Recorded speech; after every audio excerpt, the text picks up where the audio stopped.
All right.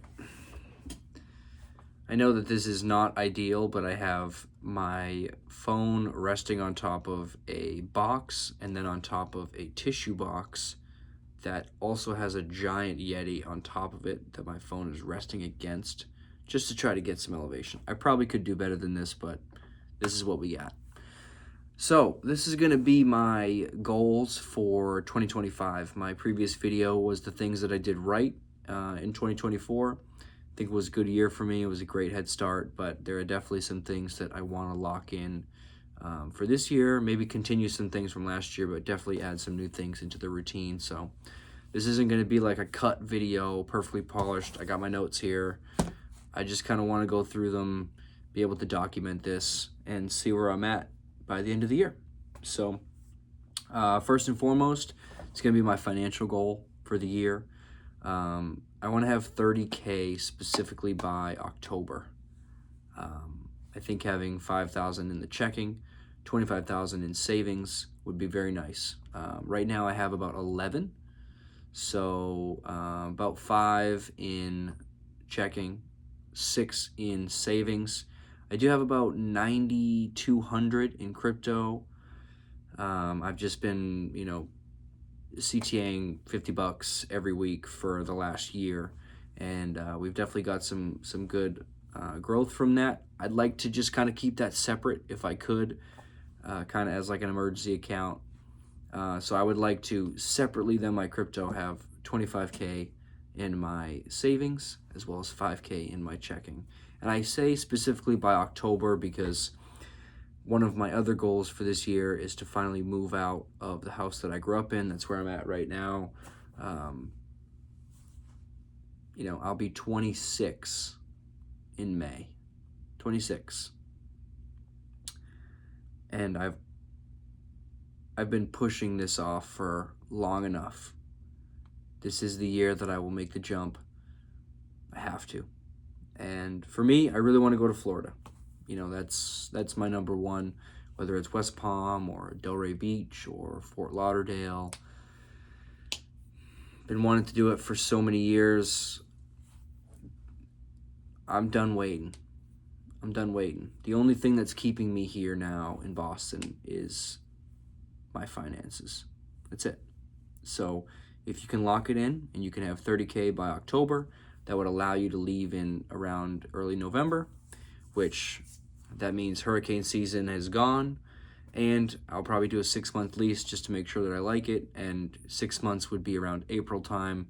So if for some reason I didn't like it, I'd be able to skirt out of there before the summer season started in Florida, which will be brutal for sure. Next, I want to just continue my fitness journey. I was really good about that last year. Put on about 25 pounds. Some of it was water weight. Some of it is actual body fat. I have a gut for the first time. Not a big one, but definitely something that I'm not used to. But I also put on a lot of muscle, and I'm very proud of that. And I want to continue that, but I want to be more consistent. I came up with a new workout plan for this year, and I want to lock in more on the diet. Really just get the consistency down with that. Try to eliminate a lot of the junk.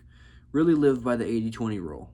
I believe in that to the T. I'm not trying to be a bodybuilder. I'm not trying to be a fitness influencer. So I just want to live a healthy lifestyle 80% of the time and then enjoy my life 20% of the time. I love going out and getting some drinks once a month, or going out and getting some pizza or some pasta. To me, that's what it's all about. And there's no point in working for it if you can't enjoy the fruits of your labor. So,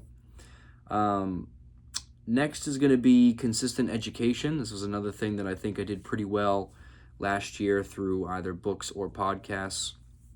I only made it through about 7 books last year. I've never been a big reader except for when I was really young. So it's been a constant battle for me to try to get back or to try to just pick this up again, because reading is a skill at the end of the day. And when you haven't done it for as long as I have not done it, it is really tough to absorb the information and get the most out of it.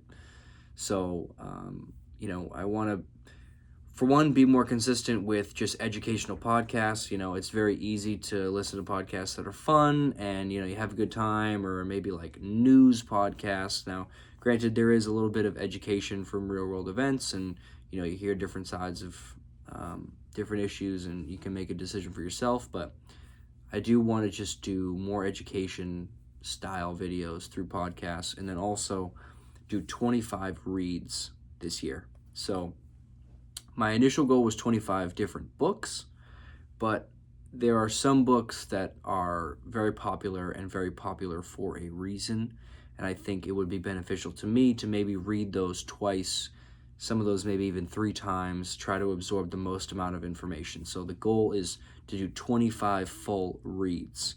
Right now I'm doing a book called Limitless. The first subsection of it is learning how to learn. So I'm really excited to start reading that, kind of get through it. And hopefully we can make reading a part of my everyday routine. Speaking of my routine, something I really want to get consistent with is planning. I use a planner, but I'm not consistent with it. I always feel better when I can check off things that I've done at the end of the day, and then also journal about the day, kind of look back on these days as they go. A lot of the days in my current routine feel the same, so having different objectives for a day is a very nice change. And after speaking with a really good friend, James, this past weekend, the way he does it is he has his number one goal for the day. I always set 5 objectives. I think that's a little much. Now, granted, a lot of those objectives are things that I try to just do on an everyday basis that aren't super hard. Go to the gym, maybe journal. But his philosophy is, if you set that first goal, that number one goal for the day, something you've been pushing off for a long time, which I am a procrastinator, I do that all the time. As long as you attack that goal, you're good for the day. Everything else is a bonus. And I really like the idea of that. So I just want to make planning and journaling a consistent part of my routine. Give me something to look back on after 6 months of doing this for the year. This next one's a big one.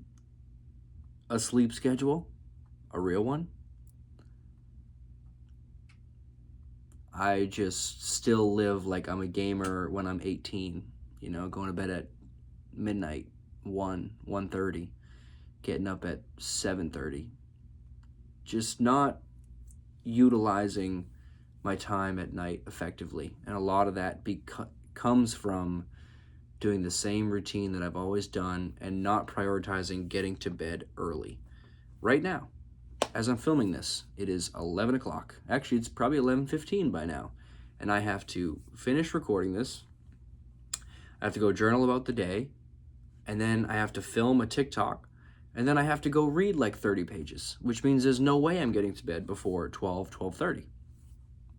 All because I did not get up early enough in the day to make these things a priority and to eliminate them. Everything that I want, I shouldn't say everything, but a lot of the things that I want to get done, I think would be a lot easier if I got up earlier and had more time to complete some of these tasks in the morning, which would allow me more time to relax at night, really settle down, chill my mind out. That would allow me to sleep easier, fall asleep easier, maybe even sleep better. So everything starts from just making a priority to get to bed a little bit earlier.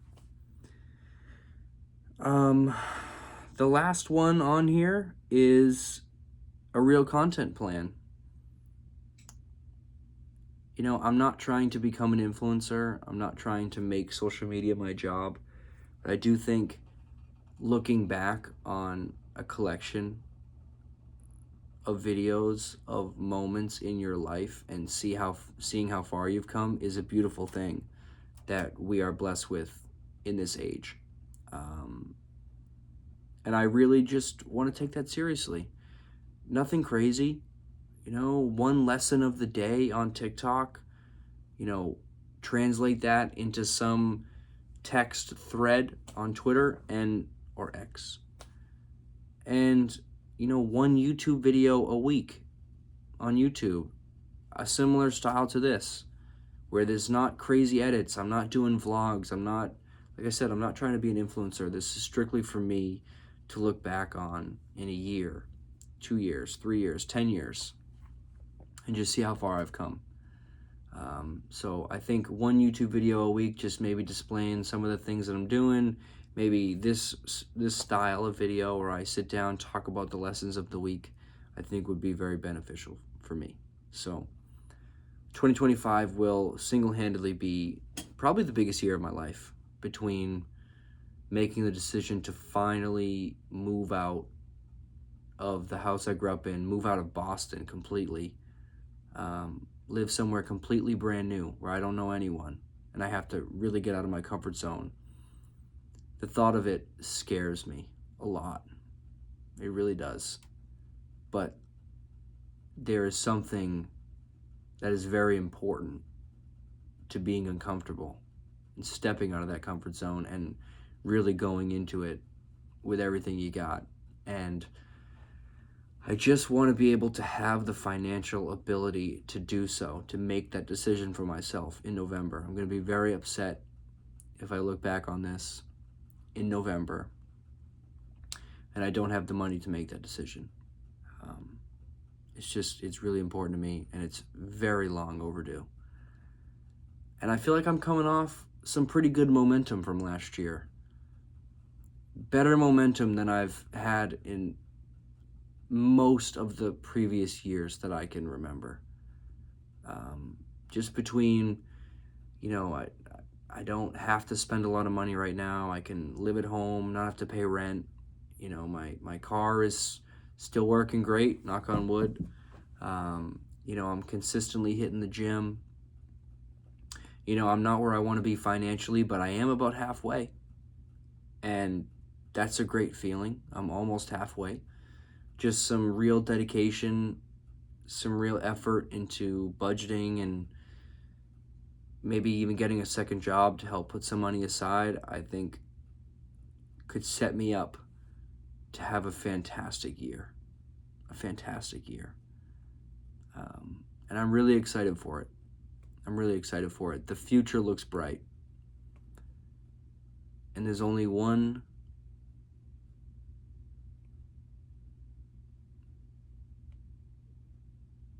I lost it. I was going to say there's only one thing left to do, and that's to work, which is true. But there's also one thing I need to avoid, and that's procrastination. So that's my goals for 2025. And I'll see you guys in the next video.